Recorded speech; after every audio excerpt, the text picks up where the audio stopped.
আসসালামু আলাইকুম রহমতুল্লাহ।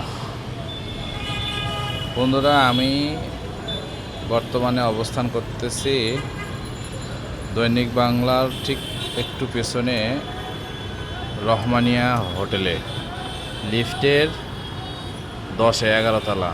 দেখুন গাড়িগুলোকে কত ছোট ছোট দেখা যাচ্ছে। ও যে সামনে আমার হচ্ছে যে ডিবিডি এর ভবন, এটা হচ্ছে বাংলাদেশ শিপিং কমপ্লেক্স, যেখান থেকে আমাদের জাহাজের মালামালের যে ক্লিয়ারেন্স করা হয়, এই বিল্ডিং থেকে সেই সমস্ত কার্যক্রমগুলো চালানো হয়।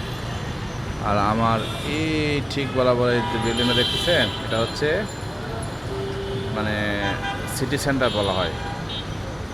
আর ও যে একটু কমলা কালারের মতো বোঝা যাচ্ছে, মানে কলিজা কালার, সেটা হচ্ছে জনতা ব্যাংকের হেড অফিস। ঠিক আছে বন্ধুরা, সবাই ভালো থাকবেন। আসসালামু আলাইকুম ওয়া রাহমাতুল্লাহ।